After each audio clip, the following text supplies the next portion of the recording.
Selamat pagi, selamat hari Minggu, Bapak Ibu jemaat yang dikasihi Tuhan, saudara-saudara, anak-anak, dan kita semua yang boleh hadir pada pagi hari ini. Kita datang, kita bersyukur pada Tuhan. Hari ini adalah hari pertama atau ibadah pertama Gereja Reformasi Indonesia. Bukan lagi Bajem, kalau pada hari Rabu kemarin adalah hari pembukaan atau penabisan pendewasaan jemaat Gereja Reformasi Indonesia Tubac Rayu. Tapi hari ini, minggu ini adalah minggu pertama kita beribadah kepada Tuhan, dan kiranya Tuhan menolong kita bertepatan dengan hari Ayah juga. Maka hari ini kita mau merenungkan tentang firman Tuhan. Kalau tadi tema yang ada, ayahku adalah yang tidak sempurna. Ayahku bukanlah ayah yang sempurna. Karena memang kita menyadari, saudara mau menemukan ayah yang sempurna, nggak akan ketemu ayah yang sempurna. Karena kita juga bisa bertanya, apakah aku sudah menjadi anak yang sempurna? Kalau aku menginginkan ayah yang sempurna, apa iya aku juga anak yang sempurna?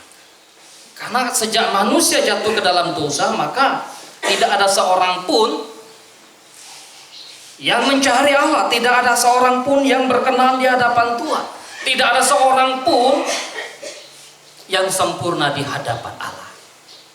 Sejak manusia jatuh dalam dosa, maka Adam dan Hawa sudah saling lempar tugas tanggung jawab. Ini tanggung jawabmu, ini tanggung jawabku. Oleh sebab itu hari ini saya juga ingin membawa kita untuk merenungkan ayah yang bertanggung jawab. Ini tema yang disampaikan juga di pusat sana. Dan pergumulan ini, renungan ini saya sudah mempersiapkan, saya menggumulkan tentang ayah yang bertanggung jawab. Kita mendapatkan atau kita menemukan, kalau kita membaca Alkitab, maka tidak sedikit ayah juga yang tidak bertanggung jawab, sekalipun mereka adalah tokoh-tokoh yang Tuhan pakai, tokoh yang Tuhan pimpin, dan bahkan yang Tuhan panggil. Maka kita akan kecewa kalau kemudian melihat sosok manusia. Oleh sebab itu, mari kita melihat kepada satu sosok yang sebetulnya begitu luar biasa dan bertanggung jawab. Dalam sebuah perenungan saya membawa kita untuk melihat dari kitab Ayub. Ayub pasal yang pertama, ayat 1 sampai ayat yang kelima. Ketika orang membaca atau merenungkan kitab Ayub, seringkali yang terbesit dalam pikiran adalah bagaimana penderitaan, bagaimana kesukaran, bagaimana kesulitan demi kesulitan dan pergumulan iman yang dialami oleh Ayub. Ujian, pencobaan yang begitu luar biasa. Tetapi kita melihat dari sisi tanggung jawab seorang ayah. Ayub pasal 1 ayat 1 sampai ayat yang kelima.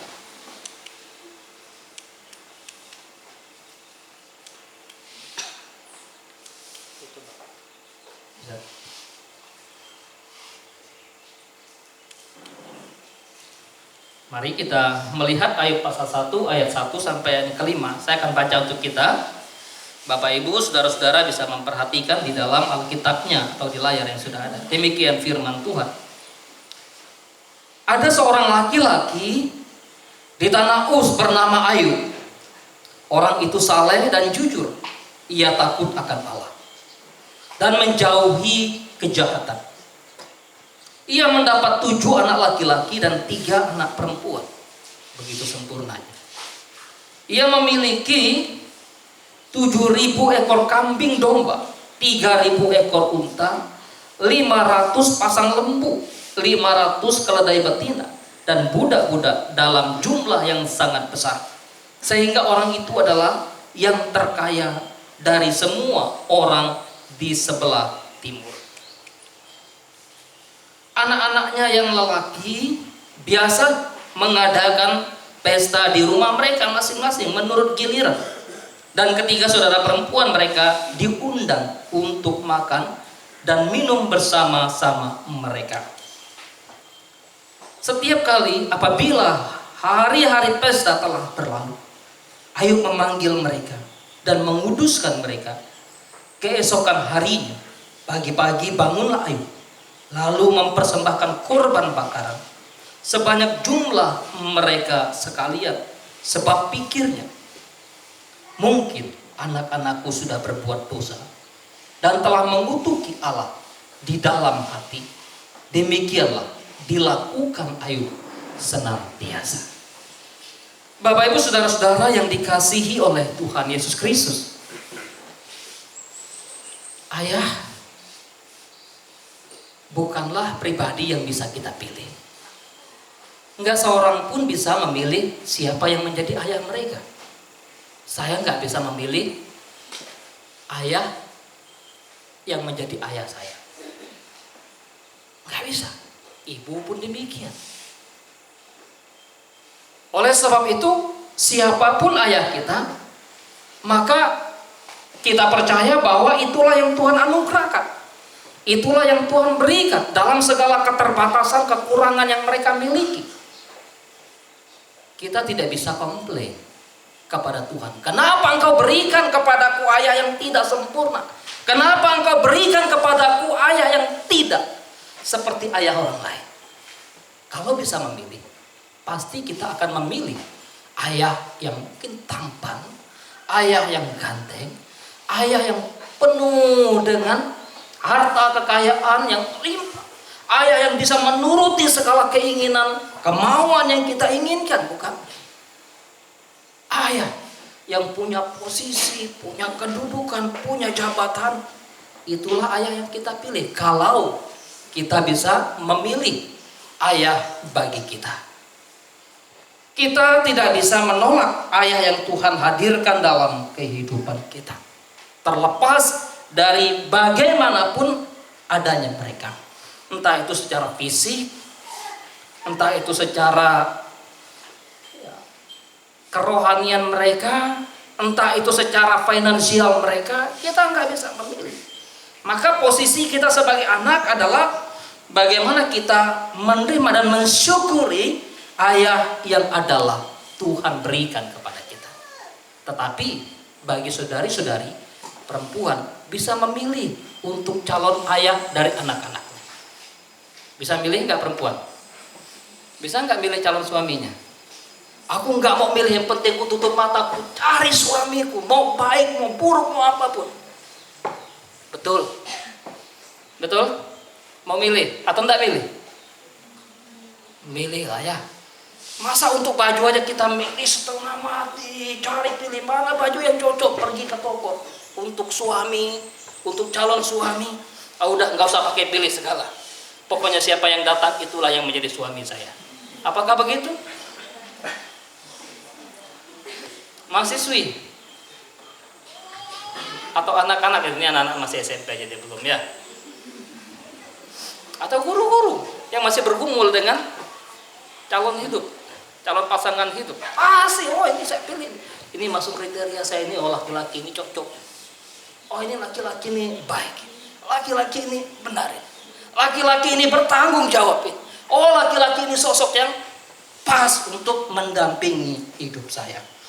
Oleh sebab itu ibu bapak saudara yang dikasihi Tuhan, suatu ketika seorang anak datang. Ya, ini masih saya beberapa tahun yang lalu. Pak, saya kecewa. Kenapa kamu kecewa? Ayah saya tidak seperti ayah orang lain. Emangnya kenapa? Ayah orang lain terpelajar, kok ayahku nggak terpelajar? Ayah orang lain kaya, kok ayahku nggak kaya? Ayah orang lain punya jabatan, kok ayahku nggak punya jabatan? Aku jadi minder, aku jadi malu. Bahkan aku tidak ingin dibonceng oleh ayah. Saya mengatakan, kamu nggak bisa demikian terhadap ayah. Bagaimanapun Alkitab mengatakan, hormatilah ayah dan ibu. Nggak ada kata di situ kemudian dikatakan jika mereka demikian. Enggak. Maka posisimu adalah posisi bagaimana kamu menghormati seorang ayah. Di dalam kehidupan zaman sekarang, maka kita dengan mudah mendapatkan sosok ayah yang tidak bertanggung jawab. Misalnya melalui berita, baik itu melalui berita televisi, berita online, atau berita yang kemudian kita bisa baca, kita mendapatkan ada begitu pribadi-pribadi, sosok-sosok ayah yang tidak menunjukkan tanggung jawab mereka sebagai seorang ayah. Bahkan di dalam sebuah tulisan melansir tentang bagaimana seorang ayah kandung melakukan pelecehan seksual terhadap anak kandungnya. Bagaimana seorang ayah lalu melakukan pelecehan terhadap anaknya sendiri. Ada ayah yang begitu tega meninggalkan anak-anak dan bahkan istri mereka. Ada ayah yang begitu tega merusak kehidupan rumah tangganya. Tentu tidak demikian dengan kehidupan sebagai ayah-ayah Kristen. Calon-calon ayah Kristen tidak demikian. Walaupun Pak ini ada contoh-contoh Alkitab, perselingkuhan, perzinahan, kerusakan, tetapi kerusakan, kebobrokan yang disampaikan oleh Alkitab tentang tokoh-tokoh yang rusak tidak untuk ditiru, tidak untuk dijadikan teladan, tidak untuk dijadikan contoh, tetapi dijadikan sebagai suatu peringatan kepada saya dan saudara sebagai ayah atau laki-laki atau pria yang menjadi calon ayah. Nah, di dalam bacaan kita, maka Ayub menggambarkan sosok ayah yang begitu bertanggung jawab. Bagaimana tanggung jawab yang dinyatakan oleh seorang Ayub ini? Tanggung jawab tentang apa? Tanggung jawab bagaimana? Pertama, kita mendapatkan bahwa tanggung jawab seorang ayah adalah tanggung jawab yang sangat mendasar, bicara tentang hal finansial. Bicara tentang kebutuhan yang sangat mendasar. Maka pernikahan atau ketika orang mau menikah, udah dewasa belum? Sekarang kamu mau menikah, kamu udah punya pekerjaan atau belum? Kamu punya penghasilan atau belum? Kadang ya, kamu nggak punya pekerjaan, kamu nggak punya penghasilan, kamu mau menikah, kamu mau kasih makan apa? Istri dan anak-anakmu nanti. Waktu saya mau menikah, lalu saya kelas bina pranikah. Kami tahu bahwa karena yang mengkonseling juga pendeta, memang secara finansial kita pendeta ini tidak seperti orang lain. Hidup dengan pemeliharaan Tuhan, hidup bergantung pada cinta kasih Tuhan. Artinya bahwa hidup, kalau bahasanya Paulus, hidup dari pemberitaan Injil itu.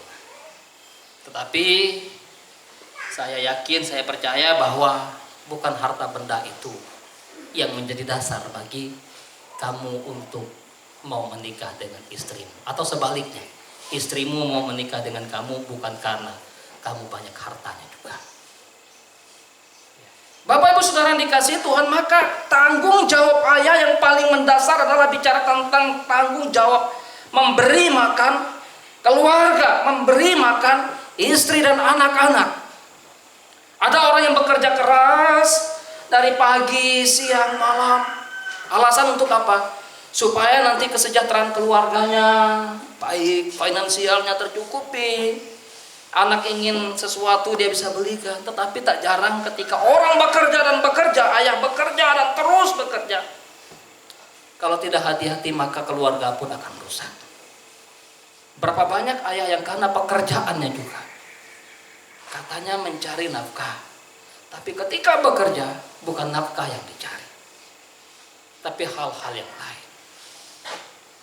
Ini bukanlah ayah yang bertanggung jawab. Ketika ayah bertanggung jawab untuk hal finansial, maka sosok ayah yang bertanggung jawab tentang hal finansial, bagaimana mereka bekerja sungguh-sungguh membanting tulang mereka. Bangun pagi-pagi, hujan panas yang mereka rasakan hari-hari tidak menyurutkan semangat mereka untuk berjuang mencari nafkah bagi anak dan istrinya. Karena itu, ya anak-anak, kalau orang tuamu memberikan kepada kamu uang, hargailah itu. Orang tuamu berjuang. Orang tuamu bekerja keras untuk memberikan apa yang bisa dia berikan. Ketika malam KKR pertama, untuk altar call, ya, tentu bukan dari sini ya, karena tidak pakai seragam. Seorang anak datang dan saya mengkonseling dia. Kamu kenapa mau dikonseling? Kenapa kamu maju tadi? Saya sering marah, memberontak kepada orang tua saya, Pak. Apa yang membuat kamu memberontak kepada orang tua? Ketika aku meminta uang, ayah dan ibuku tidak menghiraukan aku. Sehingga aku marah dan seringkali aku melemparkan barang-barang dan aku marah mencaci maki ayahku. Lalu dia menangis. Kamu tahu bagaimana perjuangan ayah ibumu? Kamu tahu pekerjaan ayahmu? Tahu, Pak. Bagaimana perjuangan ayahmu bekerja? Kerja keras, Pak. Kamu kan tahu perekonomian kalian, kamu lebih tahu. Bapak nggak tahu. Tahu, Pak. Berkecukupan, berkekurangan, atau berkelimpahan? Kadang berkekurangan, Pak. Lalu kenapa kamu maksa ayahmu dan marah-marah kepada ayahmu? Kalau kamu tidak dikasih uang oleh ayah. Itulah gambaran sebetulnya kadangkala kita anak-anak nggak tahu menghargai, menghormati perjuangan seorang ayah di dalam mencari nafkah. Ayah rela membanting tulang kerja keras. Ayah yang bertanggung jawab dengan finansial kehidupan keluarga. Tentu tidaklah ayah yang bermalas-malasan. Bukanlah ayah yang kemudian bekerja secara ugal-ugalan. Tidak. Mereka akan berjuang dan berjuang. Kalau bisa, seluruh kehidupannya, seluruh waktunya dia berikan untuk pekerjaan. Karena itu tidak heran kadang ibadah pun ditinggalkan, hari Minggu pun dilupakan, datang kepada Tuhan pun diabaikan. Hanya karena apa? Hanya karena tadi mau mengejar finansial, mau mengejar harta, mau mengejar kekayaan. Ayub seorang yang kaya, seorang yang melimpah dengan hartanya. Memang Alkitab tidak mencatat dari mana asal harta kekayaan Ayub. Orang bisa punya harta kekayaan, bisa memang karena kerja keras, perjuangannya, tapi juga bisa karena warisan yang dimiliki oleh kakek nenek lalu papa mamanya. Tetapi paling tidak bahwa Ayub bukan hanya sekedar punya harta kekayaan, tetapi juga dia punya tanggung jawab yang lain.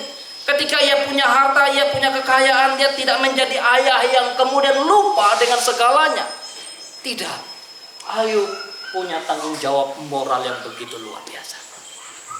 Tanggung jawab seorang ayah bukan hanya sekedar memenuhi finansial, memenuhi kebutuhan keuangan, makan minum keluarga. Bukan hanya sekedar itu.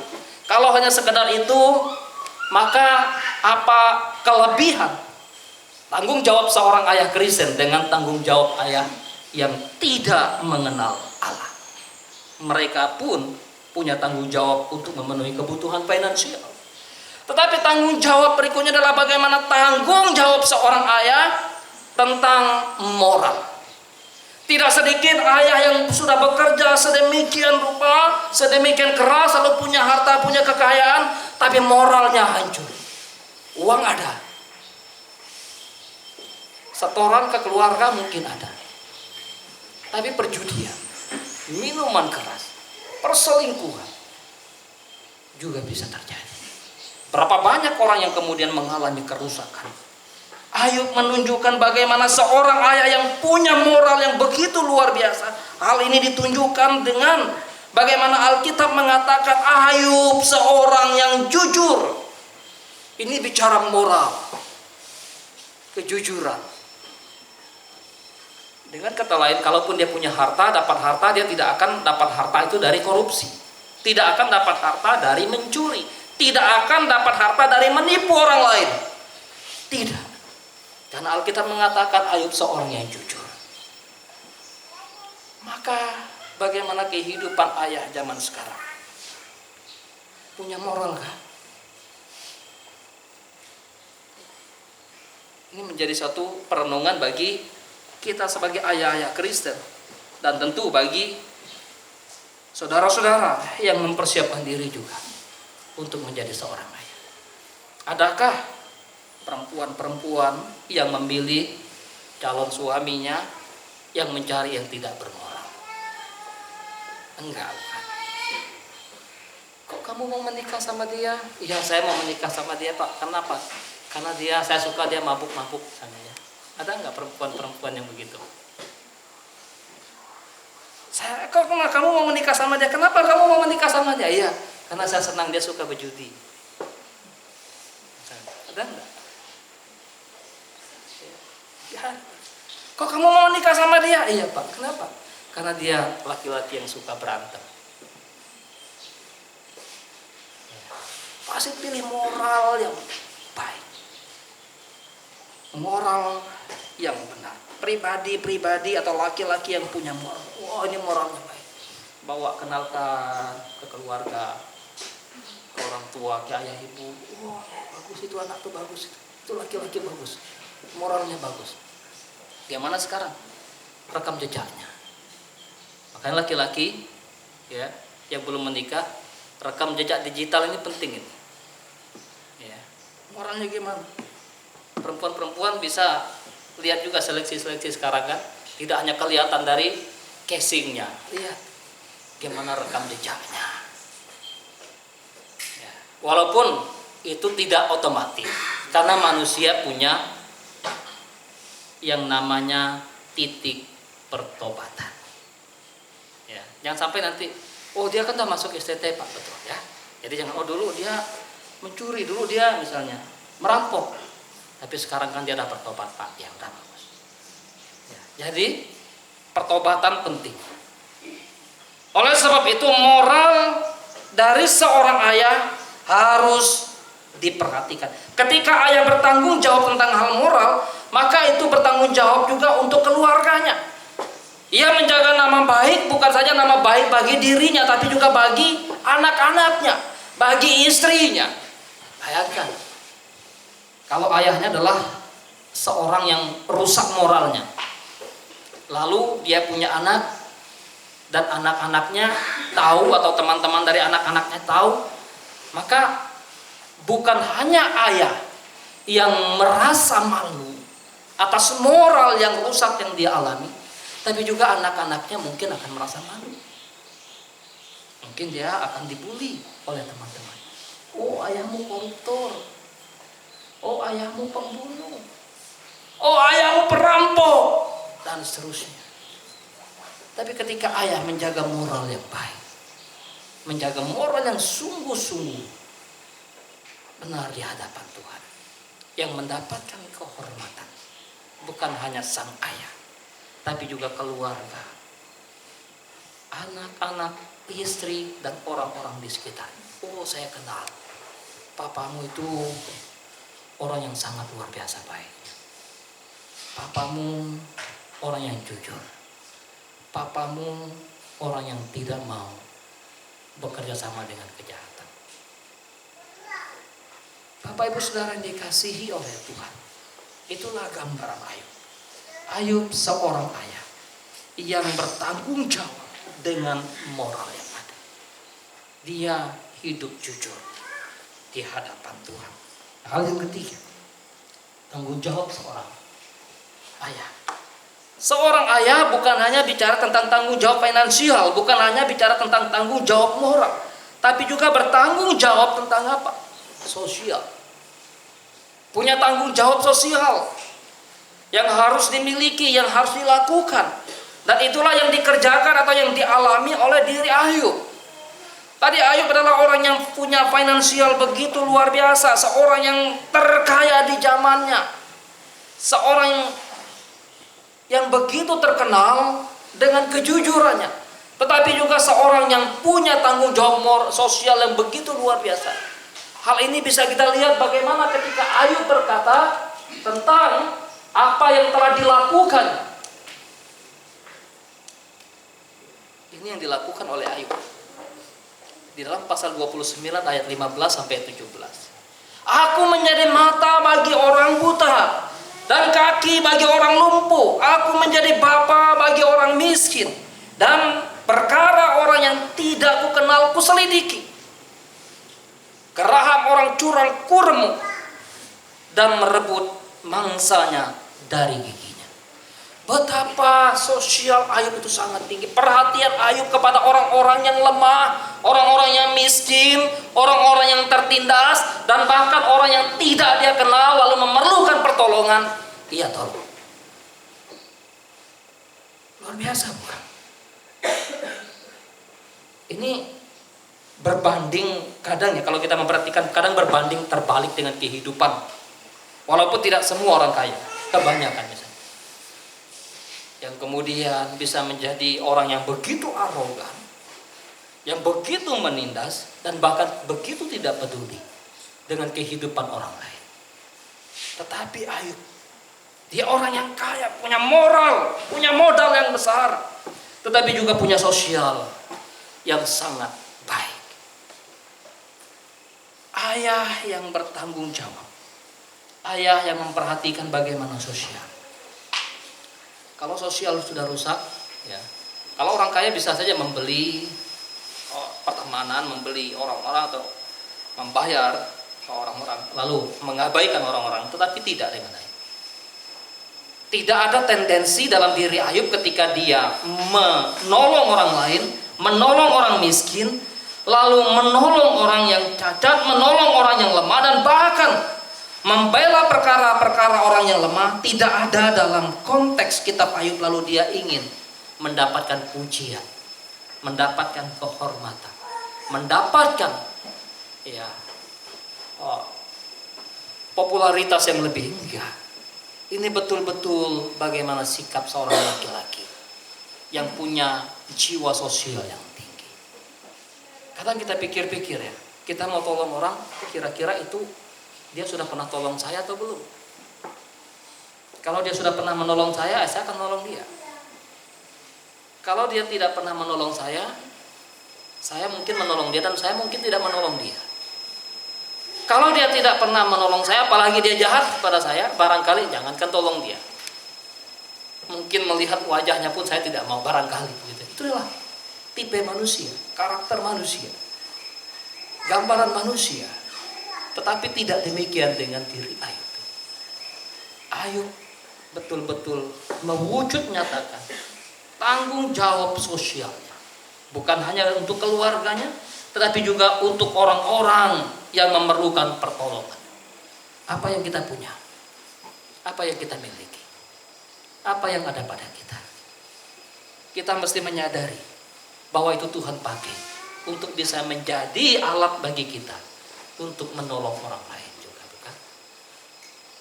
Untuk membantu mereka tatkala mereka lemah, tatkala mereka membutuhkan pertolongan. Maka ketika kita sadar panggilan hidup kita, kita mestinya hadir dan menjadi penolong bagi mereka juga. Itulah ayah yang bertanggung jawab. Tetapi apa artinya punya finansial, memperjuangkan finansial? Apa artinya punya tanggung jawab memperjuangkan moral? Apa artinya tanggung jawab memperjuangkan sosial? Kalau pada akhirnya tanggung jawab yang terakhir ini diabaikan, yaitu tanggung jawab spiritual. Inilah yang menjadi kunci dari segala tanggung jawab seorang ayah, seorang laki-laki. Maka dalam kitab Mazmur, demikianlah laki-laki yang takut akan Tuhan. Bagaimana generasi-generasi, bagaimana kehidupan keluarga, bagaimana kehidupan pekerjaan mereka. Maka Ayub adalah orang yang begitu memperhatikan tanggung jawab spiritual. Tanggung jawab spiritual yang dilakukan oleh Ayub terlihat dari bagaimana relasinya dengan Tuhan. Ia takut akan Allah, ia menjauhi kejahatan, ia menjauhi dosa, dan bahkan ia mempersembahkan kurban bagi anak-anaknya. Tatkala anak-anaknya sudah melakukan pesta-pesta di rumah mereka secara bergilir. Waduh, ini anak-anakku sudah melakukan pesta tadi malam. Maka aku harus memastikan bagaimana keberadaan mereka di hadapan Tuhan. Ayub memanggil mereka, Ayub menguduskan mereka, Ayub mempersembahkan korban bakaran sebanyak sejumlah mereka sekalian. Sebab yang dipikir Ayub tentang anak-anaknya sudah berbuat dosa dan telah mengutuki Allah di dalam hatinya. Ayub tidak mempermasalahkan tentang anak-anaknya melakukan acara. Yuk kita melakukan acara secara bergilir. Hari ini di rumah abang, besok di rumah adik nomor 2, besok lagi di rumah adik nomor 3 dan seterusnya. Karena memang dia punya potensi, punya kekayaan, punya harta yang memang mendukung. Tetapi hal yang dilihat oleh Ayub adalah ketika mereka sudah melakukan pesta, sudah melakukan acara demi acara, maka ia menyadari, jangan sampai di dalam hati anak-anak saya mengutuki Allah. Jangan sampai ketika mereka melakukan acara demi acara, pesta demi pesta, lalu mereka berbuat dosa. Bagaimana supaya mereka tetap hidup suci, kudus, dan berkenan di hadapan Tuhan? Aku mau mempersembahkan korban kepada Tuhan. Tanggung jawab spiritual. Bukan hanya sekedar religius, bukan hanya sekedar menjalankan ritual-ritual keagamaan, tetapi Ayub betul-betul menyadari, saya punya tanggung jawab iman, saya punya tanggung jawab bagi anak-anak saya di hadapan Tuhan dan juga di hadapan sesama.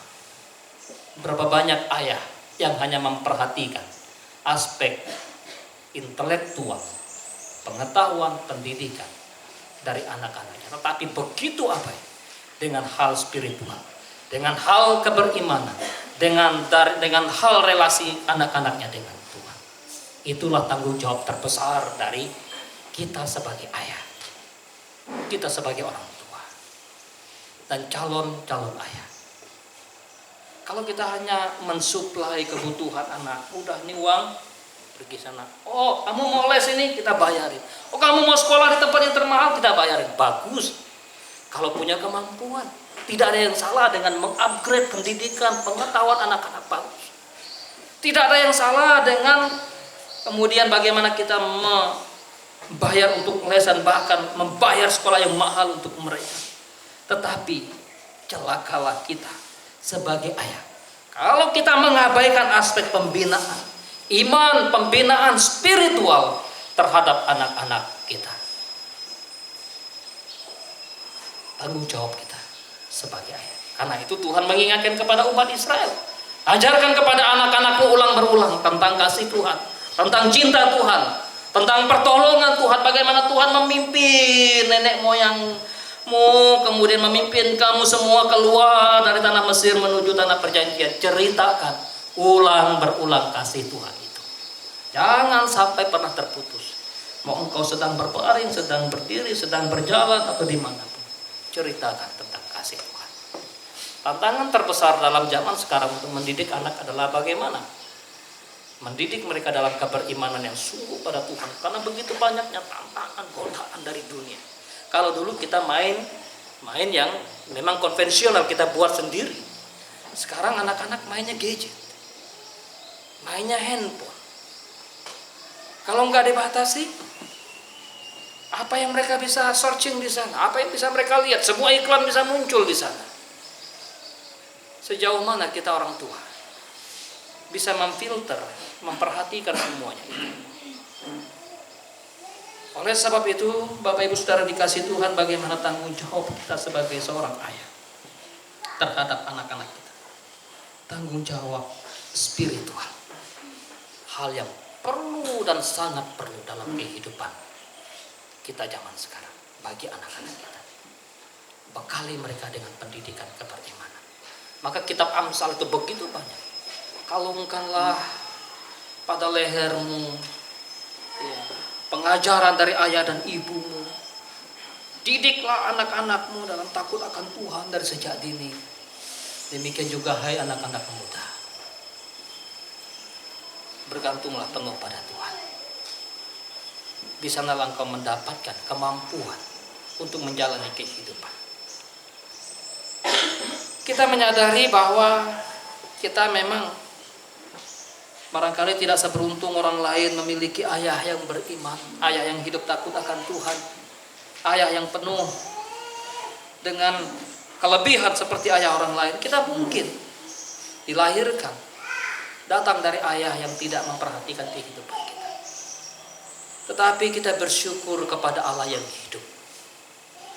Allah adalah Bapa kita yang sejati. Dia adalah Bapa yang terus-menerus memperhatikan kehidupan kita. Dia tidak pernah meninggalkan kita. Dia selalu mendidik kita. Karena itu Ibrani mengatakan ayah yang sementara ini hanya mendidik dalam keterbatasan waktu, tapi Bapa yang kekal mendidik kita untuk selama-lamanya. Karena itu Yesus juga berkata, aku tidak pernah meninggalkan engkau sebagai yatim piatu.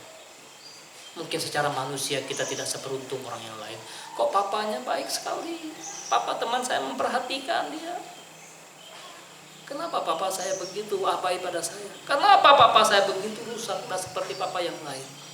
Lihatlah, Bapa di atas segala papa yang mengasihi engkau dan saya. Bapa di surga itu, yang selalu ada setiap saat, tatkala kita anak-anaknya datang menyapa dia lewat doa dan pergumulan kita. Dia selalu merangkul kita. Tatkala kita lemah, dia menguatkan kita. Tatkala kita tersesat, dia memanggil kita pulang. Tatkala kita memberontak, dia mengajar kita dalam cinta kasih dan ketenangan.